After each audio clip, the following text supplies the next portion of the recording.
everyone, thanks for stopping by. I'm Kara Elizabeth, a 3-5 emotional manifestor, here to provide you with your weekly energetic weather report via human design, a system that combines aspects of astrology, the I Ching, the chakra system, and the Kabbalistic tree of life. Now, every human design journey begins with looking up your unique human design chart, and you can do that at www.myhumandesign.com.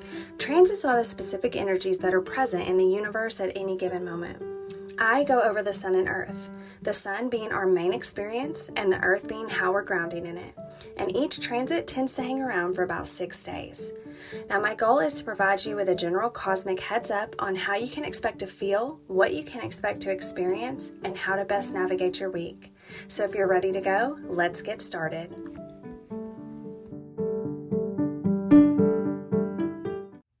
All right, everyone, it is that time of the week again. We have officially shifted transits through the sun and the earth and have moved into gate 16 and gate 9.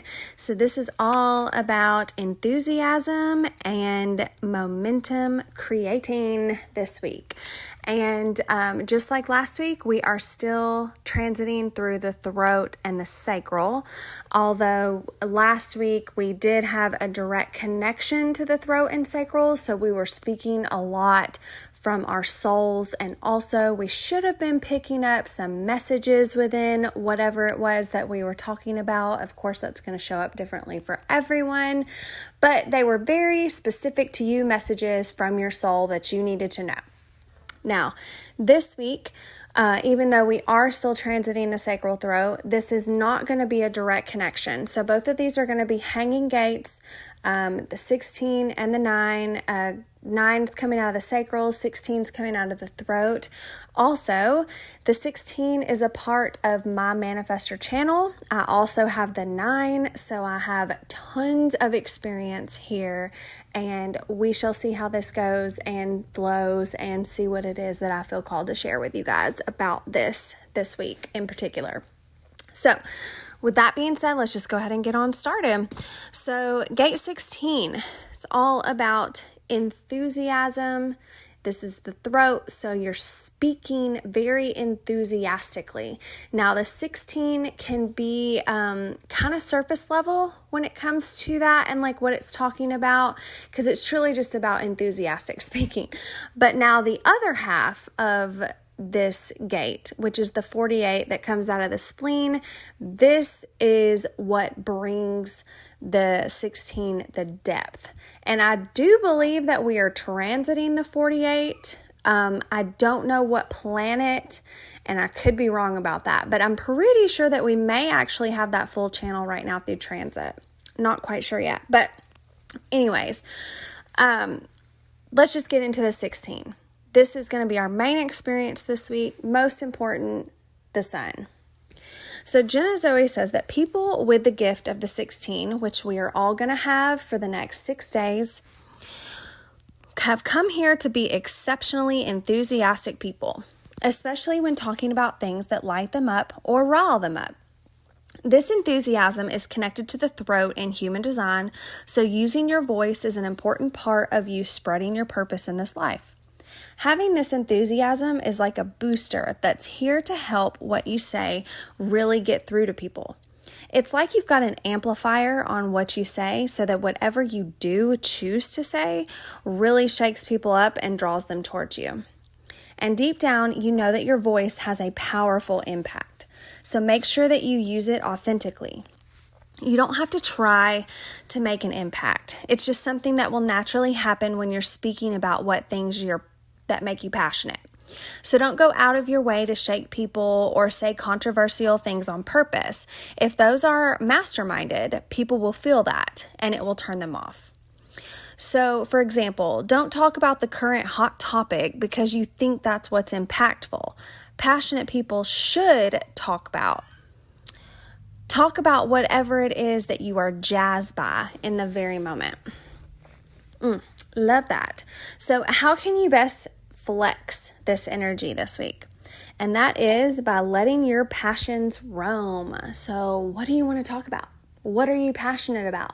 And let that come alive. So I feel like I do this every single week in the human design transit and speaking to you guys on this coffee and transit. I am so passionate about human design. It has absolutely changed my entire life and how I live it. It's changed how I parent my children.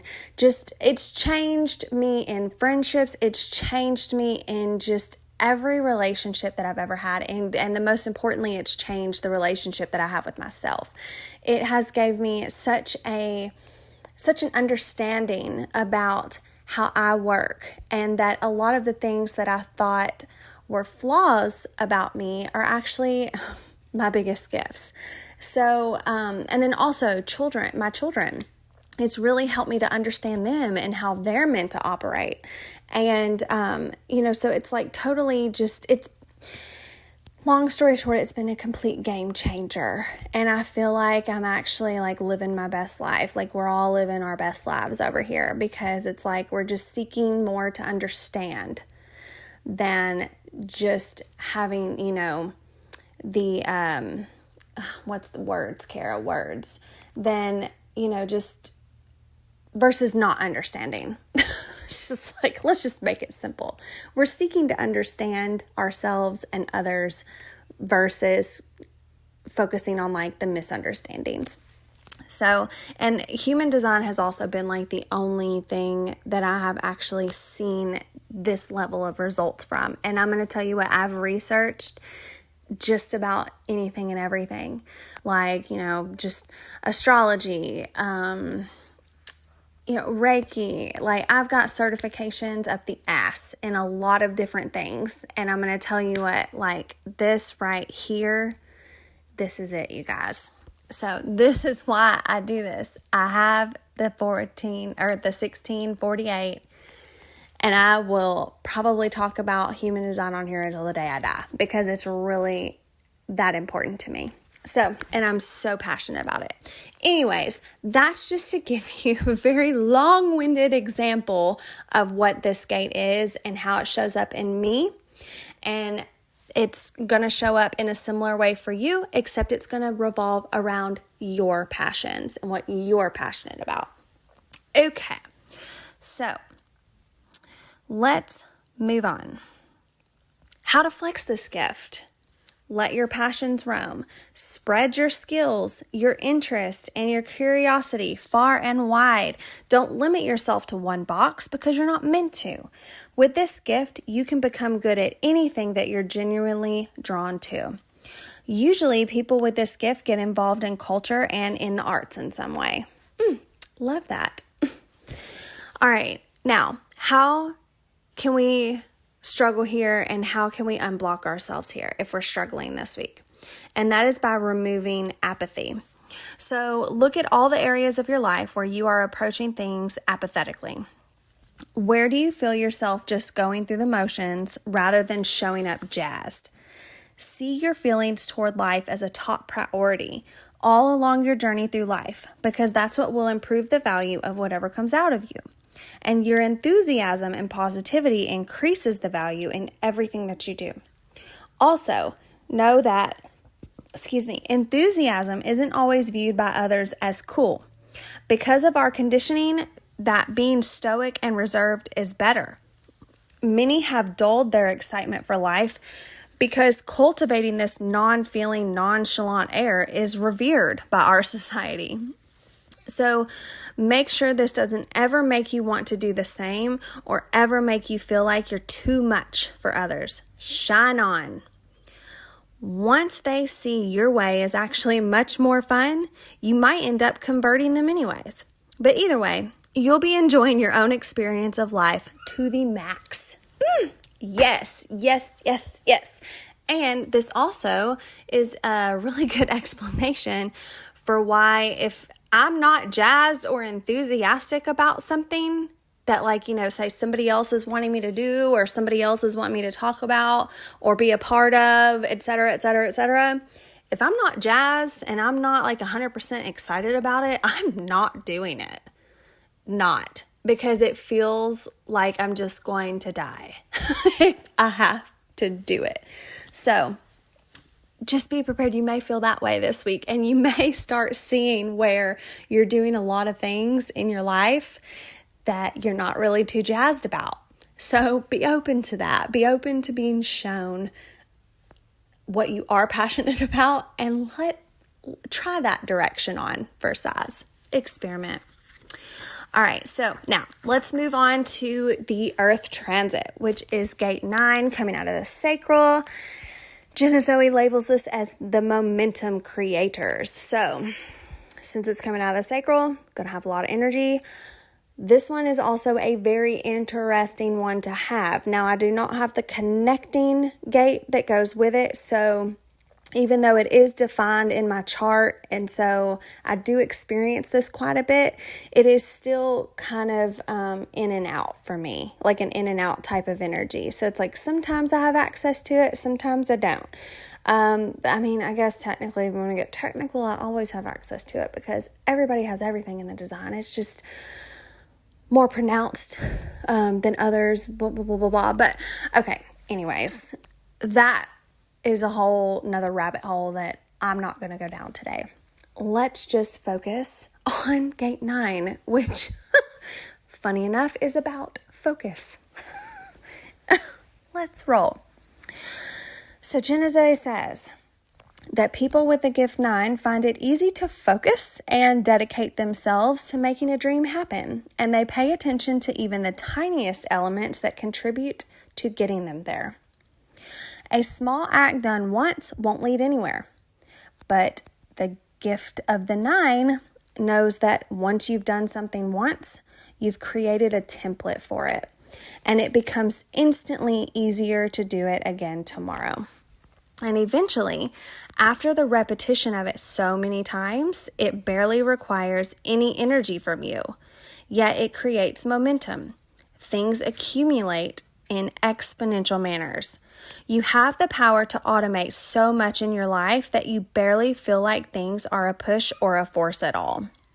The law of momentum is that the more you do something, the easier it becomes to do, and the less energy it then requires from you.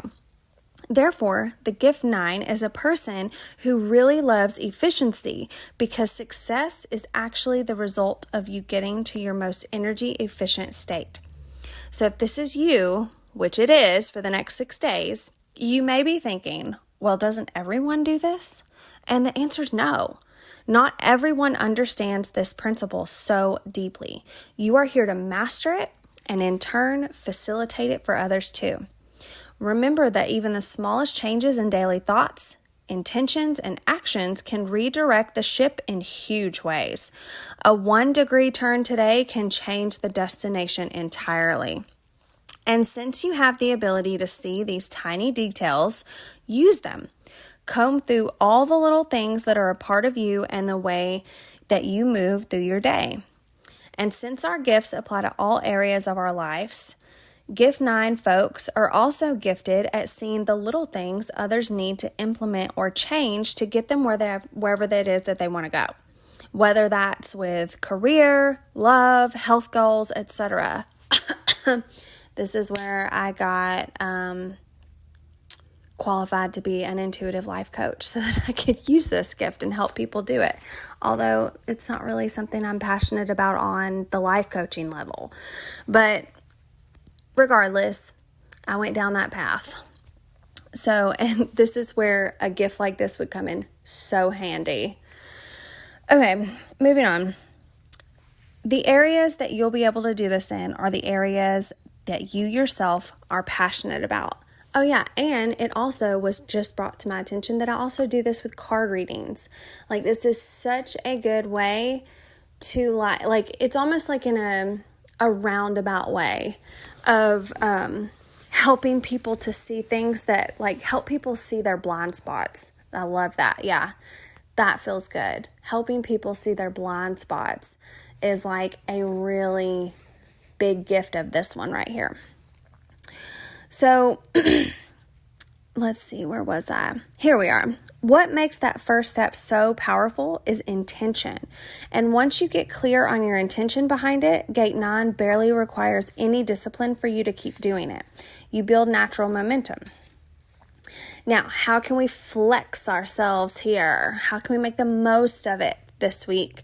And that is by directing your focus to things that you actually like. So do you see how they're both supporting each other this week? So this is what we're going to be grounding in. This is our grounding energy. It's going to be grounding us into our main experience of talking about what we're passionate about. And this is going to help us direct our focus to our passions. So see, it's like always so supportive, and I swear to God, like it never ceases to amaze me every single week at just how supported we are in any given moment. Okay. So just because you can apply and dedicate yourself to something, it doesn't mean that you should. The world praises us for just working hard on anything, period. But for your efforts to actually lead somewhere good, you have to make sure it's something that resonates with you beyond a surface level. So you've probably put time and energy into really getting something off the ground before, only to realize that that thing doesn't really fulfill you. Hello, me over here. That's like what I was talking about. Do you know how many certifications I have over here? Intuitive life coach, hypnotherapist. What else do I have that I'm like not remembering? Akashic Records facilitator, tarot reader. Oh my God, like so many things that I have done. And I was like, I've been searching for my passion. What am I actually passionate about? And it's like, I do these things. I'm super passionate about learning about it and getting to focus on it, just to find out when I actually get certified and start doing the work, it's not fulfilling. So I have to like try and find something else, which is fine because it's made my life extremely fun and interesting. And I'm very well versed on a lot of very different things. But this is like what this is reminding me of here. So let's see, where was I again? I keep getting sidetracked in the gate of focus. Jesus. Okay. So then you have to waste even more energy trying to unwind or get out of it. This is not the gate 9's idea of a good time. So save yourself the time and heartache later by taking time to direct your energies properly when you're starting. Love it. Okay. But I don't feel like it was a total waste of time. But I don't know. Maybe I would have gotten to this destination quick. I mean, I don't know. It doesn't really matter. So it's in the past anyways. But okay. So what blocks this gift? We know that the first step is the hardest, but gift 9 people also want it to be easy since they love efficiency and hate wasting energy. So sometimes they can be so turned off by the relative inefficiency of the first step that it can lead to avoidance of getting things moving and started, which then manifests as lethargy or lack of passion in a person that has this gate.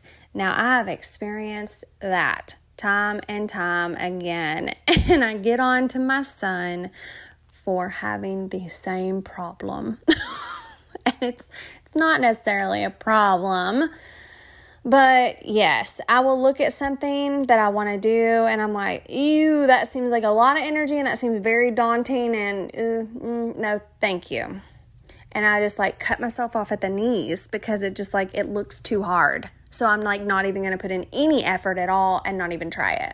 So like a great example of this for me, like in the past, was Canva. Like, I mean, this is so dated, but I feel like it's a great example nonetheless. So when Canva came out and I first started using it because, I wanted to learn how to use it so that I wouldn't have to pay somebody a shit ton of money to make my graphics for me, for my business at the time.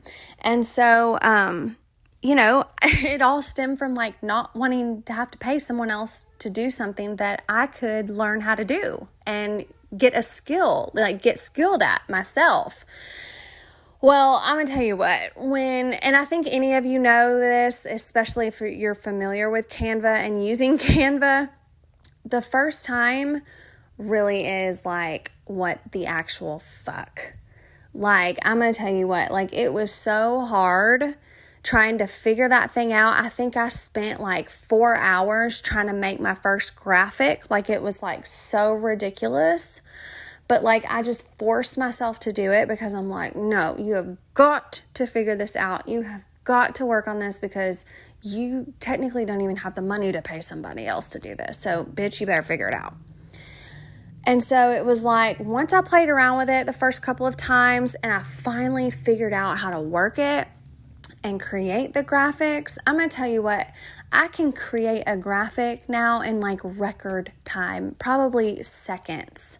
It's literally so easy for me now. And so, but had I like cut myself off at the knees and just like stopped right then and there, like I've seen so many of my friends do this with Canva over the years. They're just like, ooh, too hard, don't want to do it, don't want to figure it out. And then, I've seen people do this with other things too, myself included. It's like, I would have like probably wasted so much money and just effort and energy trying to figure that out when this was a skill that I've needed like over the years since. So, it was like super beneficial for me to do this, and now I can practically do it in my sleep. So that's what we're referring to here, and that's what can block us here if we allow that to block us. You see what I'm saying? Okay, I'm sure you do. So anyways, let's move on. Where was I? So keep reminding yourself that it is always hardest at the beginning of a project, endeavor, or a new habit. But the level of effort required to start the journey doesn't continue to be that way. Worrying so much about how to make success happen gets you too much in your mind, where the key for you is to focus on your physical habits and actions and not think about it too much. No matter the rest of your design, you have the staying power to stay devoted to your goal. Abso-fucking-lutely. Okay. And I think for whatever reason, I have like cussed the most in this episode as I ever have. And so this just also goes to show you the level of passion that is being amplified in my little manifestor body this week as I'm recording this episode for you. So, and it's something that you can be prepared to experience as well. Since we are now completely shifted here, you should probably already be experiencing this on some wavelength, shape, or form. So with that being said, that is your transit for the week. Be sure to like, follow, subscribe if you're listening to this on YouTube. Also, I would love to hear your comments. Keep them coming. I love reading them each week. Thank you to those of you who are actually commenting and sharing your experience. I love, love, love it. Love your shares. Thank you so much. And also, shameless plug, I have created a Patreon account. It's where I am diving even deeper into transits. So like right now, for example, I've got our latest Mercury transit that's up, where I'm talking about how we're communicating. That's also like involved in these transits, especially for the last few weeks because we've been transiting the throat. I've also got like the latest Saturn transit, latest Jupiter transit. I've got meditations, hypnosis, pull cards of the month, like tons of content that I don't post anywhere else. Find me on Patreon, subscribe, would love to see you there. And of course, like over the next few months, I'll be adding more and more content each month as we go along. So once you subscribe to Patreon, you will have access to my entire library. So anything I've posted on there, you've got it at your fingertips. So that's that. And I will see you guys next week. Bye.